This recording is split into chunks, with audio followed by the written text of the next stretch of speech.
Welcome to Global Dispatches, a podcast about foreign policy and world affairs. I'm your host, Mark Leon Goldberg, editor of UN Dispatch. And in this show, we discuss topical global issues, have conversations with foreign affairs thought leaders and newsmakers, and give you the context you need to understand the world today. Go to globaldispatchespodcast.com to learn more. And now on with the show. Nagorno-Karabakh is a mountainous region in the South Caucasus that is claimed by both Armenia and Azerbaijan. Following the dissolution of the Soviet Union, Azerbaijan and Armenia fought a devastating war for control of this territory. Tens of thousands of people were killed before a ceasefire was enacted in 1994. The ceasefire resulted in Nagorno-Karabakh being formally recognized as Azerbaijani territory, though its inhabitants, who are mostly ethnic Armenians, exert de facto control over the region and have been supported by the government of Armenia. For decades, an international group including Russia, the United States, and France sought to mediate a peace deal, but to no avail. There's been periodic flare-ups of conflict over the years, but none as intense as the current fighting, which erupted in mid-September. The fighting in Nagorno-Karabakh today is the most serious crisis in the South Caucasus region since 1994. And according to my guest today, there's little prospect for de-escalation. Olesya Vartanyan is a senior analyst with the International Crisis Group working in the South Caucasus. I caught up with her from Tbilisi, Georgia. We kick off discussing the history of conflict in this region before she offers her analysis of why such intense fighting is erupting right now. We also discuss the broader regional and geopolitical implications of this fighting. We recorded our conversation just a few days after this major escalation in fighting began, and so this is obviously a fluid situation at time of recording. Still, this conversation will give you some useful background and context for understanding events as they unfold. And make no mistake, this is a major international crisis. As always, I love hearing from you guys. Let me know what you think of this episode and other episodes. You know, it's always tricky to do an episode when there is such a fast-moving situation, but it's my intention and aspiration in these kinds of episodes to provide background and context so you can understand events as they unfold. You can use the contact button on globaldispatchespodcast.com to get in touch with me, or hit me up on Twitter at Mark L. Goldberg. I do love hearing from you. All right, so here is my conversation with Olesya Vartanyan of the International Crisis Group. So Nagorno-Karabakh is a mountainous area. It is located very close to the Iranian border, and the region is part of this kind of broader region of the South Caucasus, sandwiched between Iran, Turkey, and Russia. The region is now a home to almost 150,000 people. Nearly all of them are ethnic Armenians, and the region declared its independence in the 90s, shortly before the war with Azerbaijan. And after that, basically, the territory that the Armenians control, it expanded. So it's not only the former Nagorno-Karabakh Soviet Oblast, but also 5 regions and 2 parts of the region that were previously populated by ethnic Azerbaijanis and controlled by Baku directly during the Soviet times. This whole territory is called as reference as the Nagorno-Karabakh conflict zone. The Armenian name for the region is Artsakh. And, so as you mentioned, the area in Nagorno-Karabakh specifically where fighting has erupted, is majority ethnic Armenian, controlled by ethnic Armenians, but is part of Azerbaijan formally. And that's the result of a 1994 agreement after really brutal fighting following the dissolution of the Soviet Union. This is very much the case.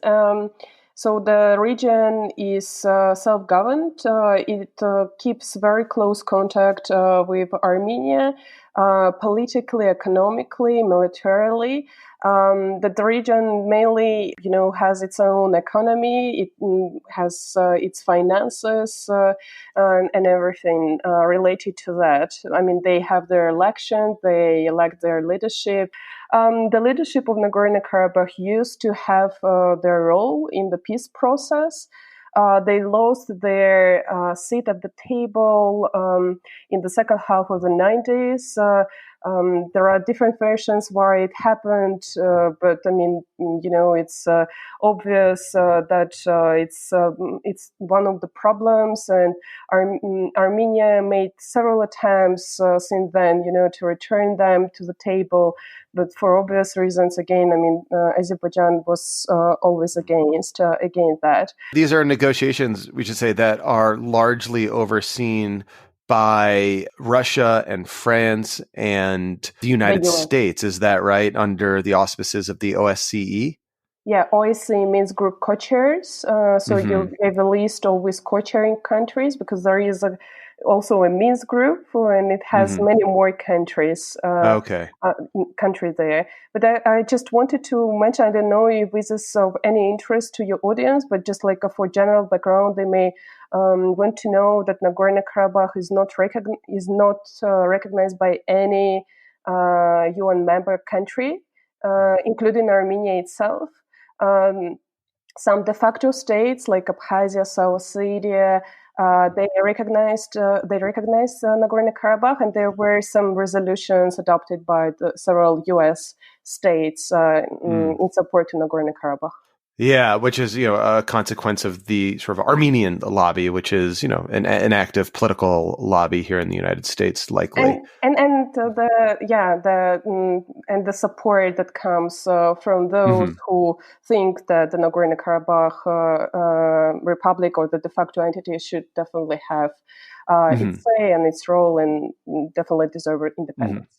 But it is significant, as you noted, that not even Armenia has formally declared an independent Nagorno-Karabakh, but also, as you noted earlier, the local political leadership of Nagorno-Karabakh is excluded from these peace talks. This is the case, and Armenia did not recognize formally Nagorno-Karabakh, because they always said that then there will be no point. There will be no point in the negotiations, and kind of the central issue, and basically the founding issue of the whole conflict, the status of Nagorno-Karabakh. If Armenia recognizes Nagorno-Karabakh, then it complicates the whole negotiation process. So that's been basically, the status quo, as you said, for decades. Why has fighting seemingly erupted so suddenly? Well, this is a surprise to many outside the region, but for those who live here and those who follow the developments around Nagorno-Karabakh on a daily basis, we were definitely not surprised. I can tell you even more. I mean, I was discussing with my colleagues what we should do, how to proceed if there is the war just several days ago, because it was so obvious that tensions were on the rise along the front lines. With Nagorno-Karabakh conflict, it has its kind of its own logic, I would say. Whenever there are problems in the talks, in negotiations, right away you see how with problems project to the situation along the front lines. So when they fail, when there are problems, when one of the sides is not happy, in many cases with Azerbaijan, right away we see escalations, clashes, and all of this happening.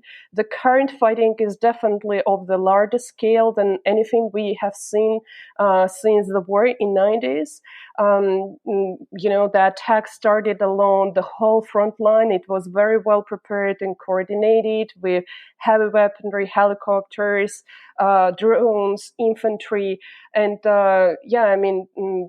for those who are in the region, this was also not of a surprise, because actually even mobilization process and some attempts to register, like for example, vehicles that are in the possession of civilians in Azerbaijan. It started several days before the escalation. It was all kind of open. No one was trying even to hide that.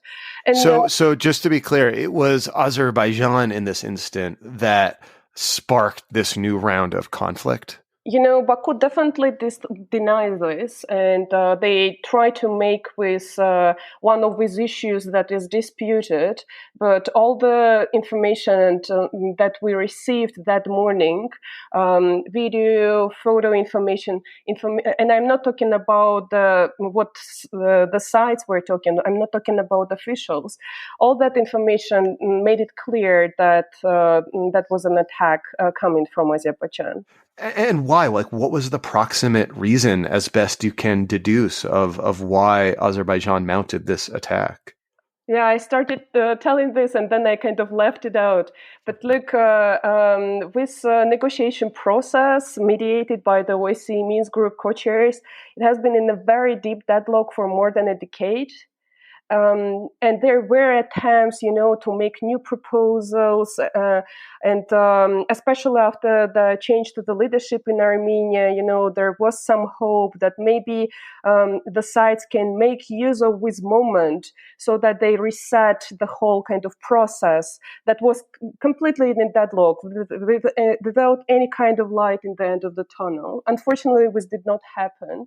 And for Baku, for Azerbaijan, this is the priority to get the absolute priority to get the control of the territories that they lost during the war in the 90s. They wanted to do that through the negotiation process.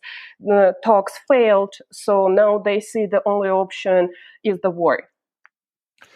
And, I know this is a fast evolving situation, and we're speaking on Wednesday, my time here in the United States, in September 30th.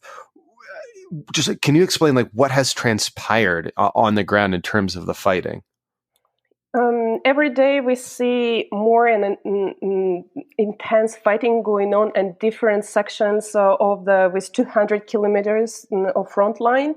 So it started with very intense fighting in the south, which is a flat area, with valleys. And there, theoretically, one can advance faster, using tanks to take control of the territory.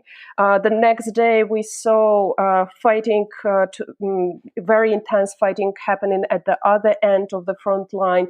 That area is more difficult to fight because it's with our mountains covered with dense forest, and there we did not hear any kind of, statements about claimed, one or the other side taking any control of any of the new territories. And during the last couple of days, we see the intense fighting at the most difficult section of the front line. It's a Muravdak mountains. And look, they are really very high, the highest peaks in the whole region. And they are covered by snow all year. And so it's really very intense thing going on right now. But what we have been seeing during all these days is that the longer it takes, the harder is the section, let's say, the harder is the spot that the Azerbaijani army adds to its list of kind of priority tasks, along with frontline. So, I'm wondering how much credence you give to reports that I've seen over the last day or two that Turkey, which is a key backer of Azerbaijan in this dispute, has solicited or hired Syrian mercenaries to join the fight against Armenia in this region. I started getting this information from reporters who work on Syria and who are based in Turkey days before the escalation. They mainly were calling me to ask some questions about background, and no one really could believe that this was happening. They were all looking for more and more confirmations. And I spoke to the reporters who already had their information about people being transferred to Syria and who were already located in Turkey and were looking or were kind of waiting for their departure for Azerbaijan. But everyone was so careful, everyone just could not believe, many could not believe really that was happening. And now we see just confirmations coming from the media reports. Every day we see new photos posted by the alleged Syrian fighters who are in Azerbaijan, and that they are in Azerbaijani uniform, and some photos of them getting killed or wounded. So Baku obviously denies everything. And I think Baku is the capital of Azerbaijan. Yes, definitely. Yeah. For people who do not know. Yeah, definitely. Sorry for that. Yeah. No, it's okay. Azerbaijan obviously denies everything. But we think is definitely in the air, and something should be behind with story. Mm-hmm. So, I mean, the reason I ask that question is because it just suggests the broader geopolitics at play over this region, which you described earlier as being a remote mountainous region, but it does have some really big geopolitical implications. So, I mean, to that end, can you just briefly describe Turkey's interests in this conflict and the role that Russia has historically played in mediating disputes between Azerbaijan and Armenia? With geopolitical complexity of this whole story around Nagorno-Karabakh was one of the main kind of containers, something that contained the eruption of fighting in the past. And there are still analysts, who cannot understand how it could happen while we have this thing with Turkey supporting Azerbaijan and Russia potentially, and with Russia that could potentially intervene. Things started changing during the summer. In mid-July, Armenia and Azerbaijan, they engaged in brief clashes at their border. Not major fighting, mainly localized one, but it produced a lot of political statements from Ankara. Ankara always supported Azerbaijan. It never made any kind of secret of its support to Baku. But what happened during the summer is Ankara started openly threatening, it's that it will take a greater role, that it will engage more. And we first saw, right after the clashes, we saw the largest ever drills between Turkish and Azerbaijani armies in Azerbaijan, inside Azerbaijan, and also senior delegations of senior military officials, Turkish officials, coming to Baku to discuss how Turkey could help more. What is with more? With this kind of another question. Now, when the fighting started, one of the first statements that President of Turkey made, he said that his country is ready to support Azerbaijan with all means, and many of us now have this question, and this is Turkey is definitely playing a wild card in this whole story, because we do not really understand what is with all means. Does it mean just selling weapons, what Turkey has been doing, sending instructors, what Turkey has been doing even before that, or something more like Turkey deploying its troops to the conflict zone, Turkey opening the second front at its eastern border with Armenia? What is with more? And we think is definitely disturbing and hitting the whole situation. When it comes so just as Turkey is seemingly escalating the situation in its support of Azerbaijan against Armenia, I mean, how have the Russians responded? I mean, the Russians have historically, had friendly relations with both sides, although things have been gotten more tense in recent years between Russia and Turkey. So what have you hearing from Moscow at this point? Well, Moscow has been playing the role of mediator between Armenia and Azerbaijan. Moscow is the lead country in the OSCE Minsk group. Among with co-chairs, three co-chairs, and Russia also managed to help them reach the ceasefire during previous escalation in 2016. Russia also is the one that brought both sides back to the negotiations after this major escalation. So many look at Russia to see like what it is going to do. I mean, is it going to kind of repeat its diplomatic intervention so that the fighting stops in the conflict zone and it makes their leaders to come together? I think the current situation that we have is in the current situation, Russia is definitely more vulnerable than in 2016 when they last kind of intervened with their robust diplomacy and helped to have a ceasefire back then.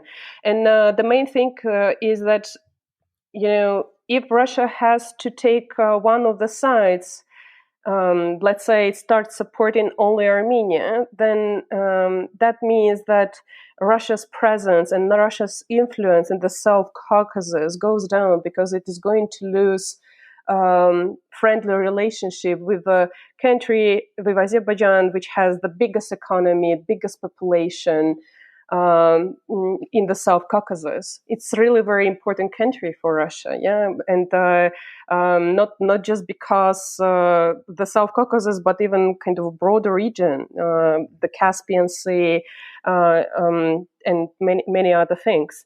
And if they intervene.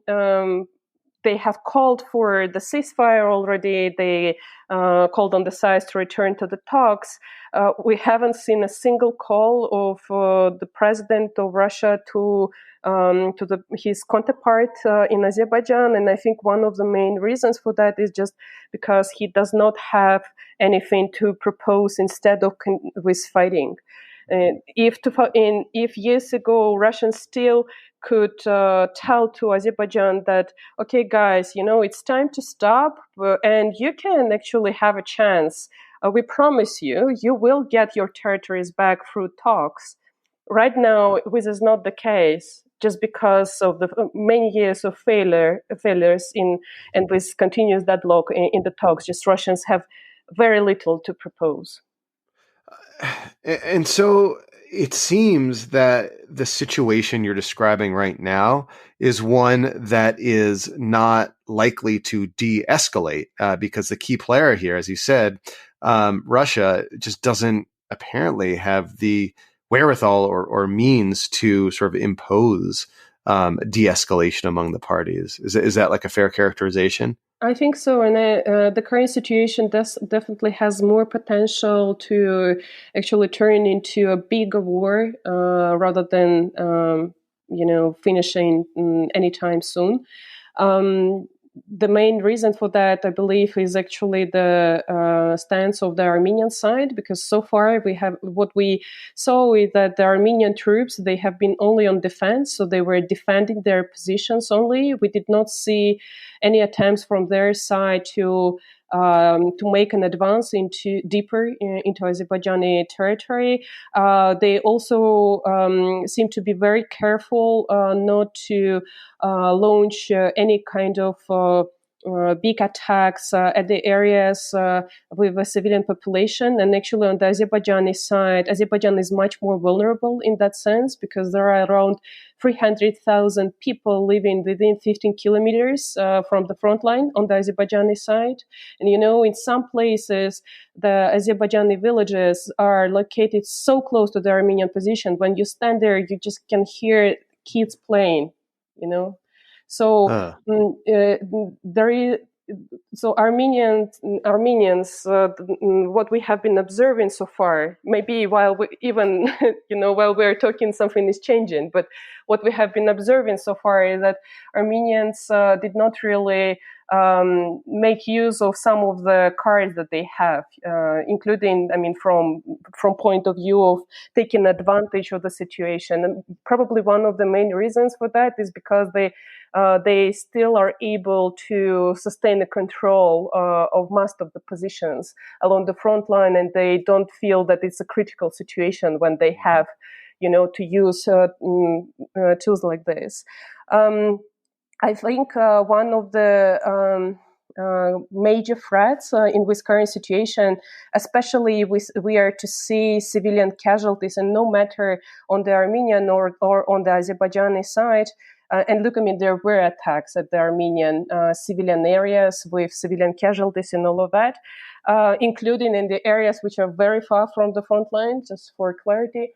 But if we are to see more developments and more violence taking place there, this can be a good reason for one or both regional powers to have their say. And I can tell you that before the escalation, one of the talking points of the Russian officials I had a chance to speak to in Moscow and also in some other parts of the world, but those who work on Nagorno-Karabakh, they never made it a secret. They were saying that if the situation escalates to the point, when we see that there is a need for our intervention, we will do that. And now we see Turkey saying the same. So there is definitely more potential for escalation, unfortunately. Finally, can I ask, what would you advise governments and policymakers around the world to prevent an escalation of this crisis? Look, in the past, ceasefires were much easier to break or to have with ceasefires between the sides when both of them or one of them was exhausted, right? When they see the need to reinforce their armies, or when they need to deploy additional weaponry, when basically they need time, then this could be that also with good entry point for mediators, I would say. Then they need to jump in the situation and start and make an attempt to do something. There is another kind of option, and it's more radical, and I'm not sure people will like what I'm going to say, but look, one of the main reasons why this fighting did not start before is the threat that Russia can do something. So, Russia can intervene, Russia can basically, deploy its troops, establish new military bases in the conflict zone that would definitely limit the sovereignty of both Armenia and Azerbaijan. We haven't seen Russia making statements about this threat yet. And this could be also probably one of the tools. But in terms of the advice, there is a need for very active diplomacy and international diplomacy. We see a lot of calls that are of different international leaders, France, Germany. Brussels is very active. We read their statements and we understand that they all are about the same. Ceasefire, return to table, protect civilians. And it's really very good that we have this kind of, consolidated opinion about this. And we probably need more robust attempts in terms of finding the way to mediate between Yerevan and Baku. I actually skipped that when discussing the July clashes, but I would say that one of the reasons why we are seeing this current escalation is that with tension that took place during the summer, after that we did not see any kind of active follow-up international diplomacy happening. No shuttle diplomacy. no leaders calling to Baku and Yerevan and making proposals or offering them something. And this is really very important to do now. I understand that there are with COVID-related restrictions of travel. Yeah. but one can always get a jet, and fly to the region and find a way to speak to the leaders and make them understand and, and discuss with them what is needed, how to proceed, so that we stop with fighting as soon as possible and do not reach this turning point when it will be very difficult to return to any kind of conversation about negotiations and or peace process overall. Well, thank you so much for your time and your analysis. This was very helpful. Obviously, it's a very fast-moving situation, but you, I think, provided some really great context for listeners to understand the situation as it evolves in the coming days and weeks and months. So thank you. Thank you so much for your time. Yeah, thanks. All right. Thank you all for listening. Thank you to Olesya. That was very helpful. And obviously, this is a fast-moving situation, but again, it is one of profound international consequence. I'm glad I was able to do such a fast turnaround of an episode on this. I recorded this just hours before I published it. So big thank you again to Olesya for making herself available to me in what is a very busy and fraught time in the region. Thank you. All right, we'll see you next time. Bye.